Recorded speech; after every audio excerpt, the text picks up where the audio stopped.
কে বলে শাশুড়ি মা ভালো হয় না?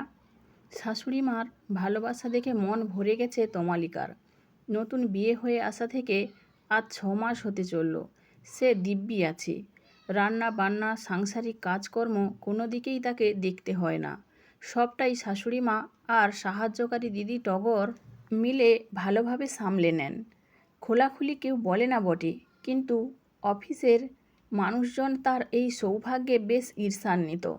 আহা, এমন উদার শ্বশুরবাড়ি সবার ভাগ্যে জোটে না কেন? তাহলে টপাটপ প্রমোশন জুটত। বসের কাছে প্রায়শই লেট করে আসার জন্য কেবিনে ঢুকে মুখ ঝামটা শুনতে হতো না। কিন্তু কী আর করা যাবে? আক্ষেপ শুনে তমালিকা মুখ মচকে হাসে। সবার তো আর বাড়িতে এমন সর্পগুণ সম্পন্না শাশুড়ি মা থাকে না। অদিতিদি অফিসের তাদের সিনিয়র। সেদিন ক্যান্টিনে দুজনে একসঙ্গে বসে খাচ্ছিল। এ কথা ও কথার শেষে অদিতিদি হঠাৎ বলে উঠল, ছুটির দিনটাতে একটু আধটু রান্নাঘরে ঢুকিস তো, নাকি সবটাই এখনও শাশুড়ির মুখাপেক্ষী হয়েই চলছে? সহজ গলায় বলছিল তমালিকা। ইচ্ছে তো করে, কিন্তু হয়ে ওঠে না। ওই একটা দিনই একটু আরাম করে ঘুমোতে পারি। বিছানা ছেড়ে উঠতে উঠতেই 9টা বেজে যায়। তারপর চা জলখাবার খেয়ে পছন্দের ওয়েব সিরিজ চালিয়ে বসি। সারা সপ্তাহের ধকল তো আর কম যায় না। আর উনি যখন স্বেচ্ছায় সংসারের সব দায়িত্ব পালন করছেন, তখন আমি খামোকা আগ বাড়িয়ে ঝামেলা পাকাবো কেন? বিয়ে অতি জটিল বস্তু, বুঝেছ হে বালিকা। অফিস পলিটিক্স, প্রজেক্ট সাবমিটের জাঁতাকলের চেয়েও হাজারো গুণে শক্ত। কেন জানো? ওখানে খুব সহজেই ইমোশনাল ব্ল্যাকমেল করা যায়। নইলে কি আর রান্নাঘরের দখল নিয়ে হাজারো সিনেমা হয়? তোমরা আধুনিকারা যতই এসবকে ট্র্যাশ বলো, দিন শেষে এটাই সত্যি। যতই অর্থনৈতিকভাবে মেয়েরা স্বাবলম্বী হোক, পাদপ্রদীপের আলোয় এসে দাঁড়াক, এই 2025-এ দাঁড়িয়েও রান্নাঘরের অধিকার নিয়ে দুই অসমবয়সী নারীর মধ্যে চাপা লড়াই চলবে। মনে হচ্ছে যেন মিছিলে স্লোগান দিচ্ছ। আরে এত চাপ নিও না অদিতিদি, জাস্ট চিল। আমি সব কিছু সামলে নিতে পারি। তমালিকার গলার স্বরে আত্মবিশ্বাসের ঝলক। অদিতিদি আর কিছু বলে না। খাওয়া শেষ করে যে যার কাজে ব্যস্ত হয়ে পড়ে। মনে মনে ভাবে, সে প্রমোশনটা যে অনেকেরই চক্ষুশূল হয়েছে তা বেশ বোঝা যাচ্ছে। কয়েকদিন বাদে লেডিজ কম্পার্টমেন্টে বসে গুছিয়ে বসেছে তমালিকা। এমন সময় একটা অল্প বয়সী মেয়ে হঠাৎই পাশে এসে ধপ করে বসে পড়ে। বেশ সুন্দরী, লাবণ্যময়ী। ক্ষণিকের জন্য তাকায় তমালিকা। নিজের সেই বয়সটা মনে করার চেষ্টা করে হয়তো। তাকে তাকাতে দেখে মেয়েটা হাসে। এক কম্পার্টমেন্টে যাই প্রায়শই। মাঝে মধ্যেই ভাবি তোমার সঙ্গে আলাপ করব, কিন্তু হয়ে আর ওঠে না। আজ ভাবলুম, দেখা যখন হয়েছে করেই ফেলি। আমি রিক্তা, তোমাদের পাড়াতেই থাকি। তোমায় কখনো পাড়ায় বেরোতে দেখি না তো। তমালিকা আর কিভাবে বলে, শাশুড়ি মা তাকে বিয়ের পরপরই পাড়ার লোকজনের সঙ্গে মিশতে বারণ করেছেন। আলগা হেসে বলেছিলেন, এ পাড়ার লোকজনের স্বভাব একেবারেই ভালো না। কারণে অকারণে কুটকাচালি করে। সে যেন ওদের সঙ্গে একদম না মেশে, খামোকা সময় নষ্ট ছাড়া। মেয়েটির কথা শুনে হেসে বলে তমালিকা, আসলে অফিস আর ঘরের কাজকর্ম সেরে একদম সময় হয়ে ওঠে না গো। ঘরের কাজকর্ম তুমি করো? মেয়েটা যেন ভীষণই অবাক হয়ে তার দিকে তাকায়। পরক্ষণেই নিজেকে সামলে নিয়ে আমতা আমতা করে বলে ওঠে, কিছু মনে করো না প্লিজ। আসলে তোমার শাশুড়ি সেদিন আমাদের বাড়ি এসে মায়ের কাছে আক্ষেপ করছিলেন। চাকরি করা মেয়েকে ঘরের বউ করে আনা বড় সমস্যার। ঘরের কোনো কাজে হাত লাগায় না। এই বয়সে এসেও ওকেই সব করতে হয়। রান্না বান্নাও। ছুটির দিনেও রেহাই নেই। আরামের ভাগ্য কি আর সবার হয়? ওই আর কি, টুকটাক কিছু করার চেষ্টা করি। আসলে অফিসের কাজে এতটাই ব্যস্ত থাকি, সব সময় করে উঠতে পারি না। দেতো হেসে কোনো রকমের পরিস্থিতি সামাল দেয় তমালিকা। দেখছি শাশুড়ি মা ঠিকই বলেছিলেন। এই পাড়ার সবাই কারণে অকারণে সমালোচনা করে। এইটুকু মেয়ে পর্যন্ত। কিন্তু খানিকক্ষণ বাদে ঠান্ডা মাথায় ভাবতেই মনে হলো, মেয়েটা তো কিছু মিথ্যে বলছে না। নিজে মুখে শাশুড়িমা না বললে তাদের হাঁড়ির খবর মেয়েটা জানবে কোত্থেকে? সে যে ছুটির দিনেও রান্নাঘরে ঢোকে না, তা তো ওই মেয়ের জানার কথা নয়। মনে মনে ভাবে আজই একটা পরীক্ষা করে দেখবে, তাহলেই সে বুঝতে পারবে কে ঠিক আর কেই বা ভুল। ট্রেন থেকে নেমে স্থানীয় বাজারে ঢুকে বড় বড় দেখে চিংড়ি কেনে সে, সঙ্গে আনুষাঙ্গিক জিনিসপত্র।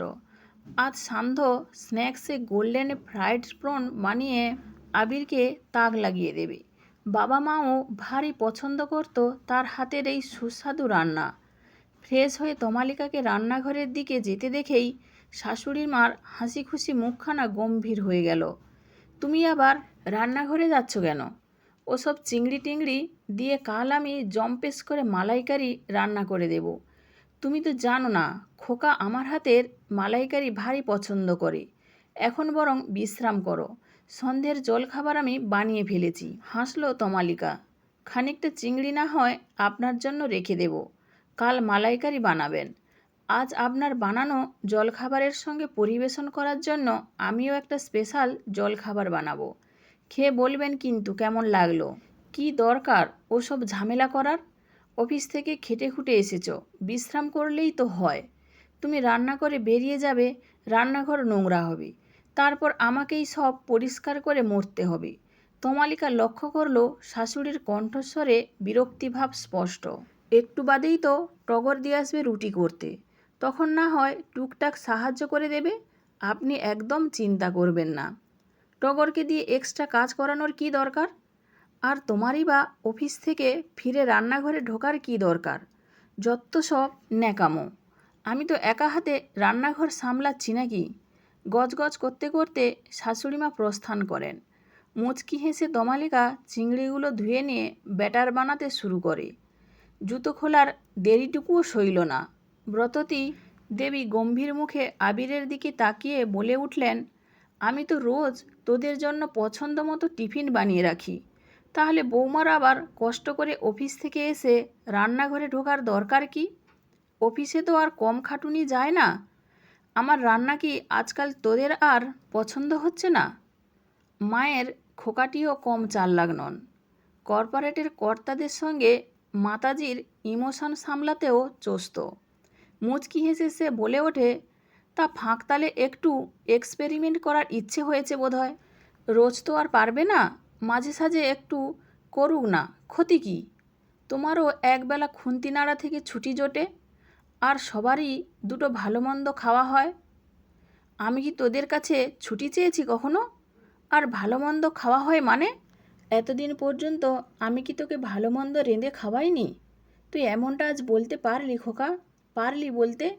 শহুরে সভ্যতায় অভ্যস্ত বলেই বোধ হয় কপালে করাঘাতটুকু করতে বাকি রাখলেন ব্রততী দেবী। বেফাঁস কথা বলে ফেলে মায়ের খোকাও ততক্ষণে চাপে পড়ে গেছে। সামলে নিয়ে কোনো রকমে বলে ওঠে, আরে বাবা, কথা টথা সব হবে, তাড়াতাড়ি আগে ফ্রেশ হয়ে আসি। রাস্তায় যা ধুলো কাদা। ফ্রেশ হয়ে বসে সময় নিয়ে তোমার কথা শুনবো। আর কেউ জানুক না জানুক, আমি তো জানি আমার মা রন্ধনে দ্রৌপদী। ছেলের দিকে একদৃষ্টি তাকিয়ে থাকেন ব্রততী দেবী।